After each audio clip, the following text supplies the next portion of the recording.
আশা, কি করছো তুমি? টিচার আমাকে বাংলাদেশের দর্শনীয় স্থানগুলো নিয়ে একটি প্যারাগ্রাফ বানাতে বলল, কিন্তু আমি ঠিক বুঝতে পারছি না কিভাবে বাংলাদেশের দর্শনীয় স্থান সম্পর্কে লিখব। তুমি কি আমাকে সাহায্য করবে ভাইয়া? হ্যাঁ, অবশ্যই আশা। আমাকে বলো, তুমি ঠিক কি করতে চাও? এই যে, এই নোটবুকটায় বাংলাদেশের কয়েকটি দর্শনীয় স্থান সম্পর্কে ইংরেজিতে লিখতে চাই, সাথে কিছু ছবিও যুক্ত করতে চাই। আচ্ছা, বেশ। তোমার নিশ্চয়ই মনে আছে, গত সপ্তাহে আমরা প্যারাগ্রাফ সম্পর্কে শিখেছিলাম। এখন আমরা সেটা কাজে লাগাবো, কেমন? আশা, বাংলাদেশের কোন দর্শনীয় স্থানগুলো সম্পর্কে তুমি লিখতে চাও? কক্সবাজার, সুন্দরবন অথবা সিলেটের চা বাগান। বেশ, তো আমরা কক্সবাজার দিয়ে শুরু করি। তোমার নিশ্চয়ই মনে আছে, প্যারাগ্রাফ শুধু একটা মূল বিষয়ের উপর কথা বলে। এখানে কিন্তু আমাদের বিষয় হচ্ছে কক্সবাজার। কক্সবাজার সম্পর্কে কিছু লাইন একত্র করে আমরা একটি প্যারাগ্রাফ রেডি করব, কেমন? তাহলে কক্সবাজার সম্পর্কে আমরা কি জানি? এটি বঙ্গোপসাগরের তীরে অবস্থিত একটি সমুদ্র সৈকত। এটি ১২০ কিলোমিটার দীর্ঘ একটি সমুদ্র সৈকত। এই বাক্যগুলো যদি ইংরেজিতে সাজাই আমরা, তাহলে কি হয়? Cox's Bazar is a sea beach in Bangladesh. It is in the Bay of Bengal. It is very big and 120 kilometres long.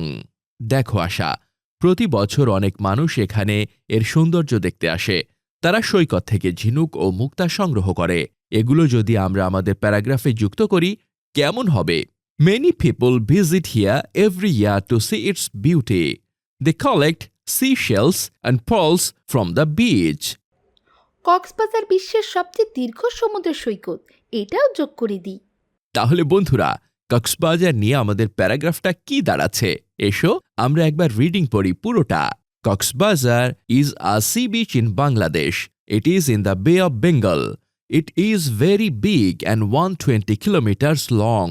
Many people visit here every year to see its beauty. They collect seashells and pearls from the beach. Cox's is the longest sea beach in the world. আশা, তুমি নিশ্চয়ই এখন বুঝতে পারছো কিভাবে একটি paragraph তৈরি করতে হয়। প্রথমে আমরা যে বিষয়ের উপর লিখতে চাই, সে বিষয়ে মূল ধারণাটুকু একটা বা দুটো বাক্যের সাহায্যে বর্ণনা করে নিতে হয়। এরপর আরও কিছু বাক্যের মাধ্যমে সেই বিষয়টা সম্পর্কে আরও তথ্য দিয়ে পুরো ধারণাটুকু লেখা শেষ করতে হয়। আশা, এবার তাহলে তুমি প্যারাগ্রাফটুকু পড়ে শোনাও, কেমন? দেখি কতটুকু বুঝতে পারছো। ঠিক আছে, আমি চেষ্টা করছি। Cox's Bazar sea beach. Cox's Bazar is a sea beach in Bangladesh. It is in the Bay of Bengal. It is very big and... ভাইয়া, এরপর কি লেখা বুঝতে পারছি না তো। আচ্ছা, এরপর বলা আছে it is very big and 120 kilometres long, মানে এটা অনেক বড় এবং এর দৈর্ঘ্য ১২০ kilometre.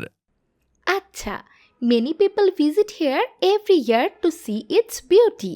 They collect seashells and pearls from the beach. ভাইয়া, সিশেলস, পেয়ার্লস এইগুলো যেন কি? সিশেলস অ্যান্ড পলস এগুলো সমুদ্রের শামুক, ঝিনুক আর মুক্তো। বেড়াতে এসে মানুষেরা এগুলো সংগ্রহ করে। Cox's Bazar is the longest sea beach in the world. চমৎকার আশা, বেশ ভালো পড়েছ তুমি। আশা, কক্সবাজার নিয়ে লেখা তো হয়ে গেল। এরপর তুমি কি নিয়ে লিখতে চাও? সুন্দরবন নিয়ে। বেশ, তো এসো দেখি সুন্দরবন নিয়ে কি লেখা যায়। বন্ধুরা, আমরা আবারও নতুন একটা প্যারাগ্রাফ লিখব। আমাদের এবারের প্যারাগ্রাফের মূল বিষয় হচ্ছে সুন্দরবন। চলো শুরু করা যাক। তোমরা নিশ্চয়ই জানো, সুন্দরবন হল বিশ্বের অন্যতম বৃহৎ ম্যানগ্রোভ বন। তাহলে আমরা শুরুতেই লিখতে পারি, the Sundarbans is one of the largest mangrove forests in the world. Sundarban কিন্তু বিখ্যাত এর রয়্যাল বেঙ্গল টাইগারের জন্য। সাথে বিভিন্ন ধরনের পাখি, হরিণ, কুমির এসবের জন্যেও কিন্তু সুন্দরবন বিখ্যাত। তাহলে এই ধারণাগুলোকেও লিখে ফেলি আমরা। It is famous for the royal Bengal tiger. Many birds, deer, crocodiles and snakes also live here. এই সুন্দরবন কিন্তু আমাদের নানা ধরনের প্রাকৃতিক দুর্যোগের হাত থেকেও রক্ষা করে।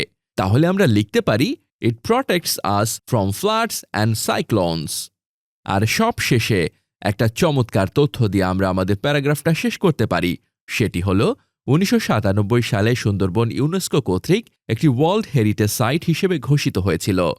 It became a UNESCO World Heritage Site in 1997. তাহলে আমরা পুরোটা আবার রিডিং পড়ি।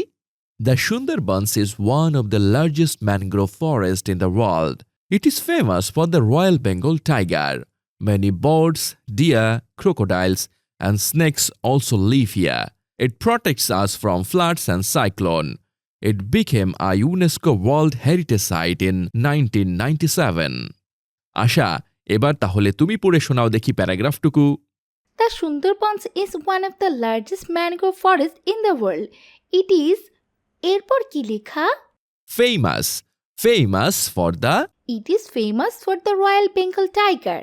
Many birds, deer, crocodiles and snakes also live here. ভাইয়া, ডিয়ার ক্রোকোডাইলসের মানে জানো কি? Deer, crocodile. ডিয়ার হলো হরিণ আর ক্রোকোডাইল হচ্ছে কুমির। বুঝতে পেরেছো? হ্যাঁ, it protect us from the flood and cyclones. It became a UNESCO World Heritage Site in 1997. চমৎকার আশা, বেশ ভালো পড়েছ তুমি। বন্ধুরা, তাহলে আমাদের আজকের প্যারাগ্রাফ নিয়ে লেখাপড়া এ পর্যন্তই রইল। পরবর্তী ক্লাসে আমরা প্যারাগ্রাফ তৈরি করা নিয়ে বিস্তারিত আলোচনা করব। আজকের ক্লাস শেষ করার আগে আমাদের একটি ছোট্ট কাজ করতে হবে। এই কাজে তোমাদের অভিভাবকের সাহায্য লাগবে। তাহলে তোমরা এখন তোমাদের মা, বাবা কিংবা কোনো অভিভাবককে ডেকে আনো। তারপরে তাদের সাথে নিয়ে কাজটি করো। কেমন? প্রিয় অভিভাবক, আপনার সন্তান আজকের ক্লাস থেকে কি শিখেছে তা যাচাই করার জন্য তাকে একটি কাজ করতে হবে। কাজটি করতে আপনি তাকে সাহায্য করুন। স্ক্রিনে 3 থেকে 5 বাক্যের প্যারাগ্রাফ দেখানো হবে। আপনার সন্তানকে প্যারাগ্রাফটি মনোযোগ দিয়ে পড়তে বলুন এবং তা অডিও বা ভিডিও রেকর্ড করুন। রেকর্ডিংটি আমাদের হোয়াটসঅ্যাপ গ্রুপে পাঠিয়ে দিন। The sun sets in the west at night, the stars come out, the moon shines brightly in the sky. We sometimes see shooting stars. It's a beautiful sight to watch.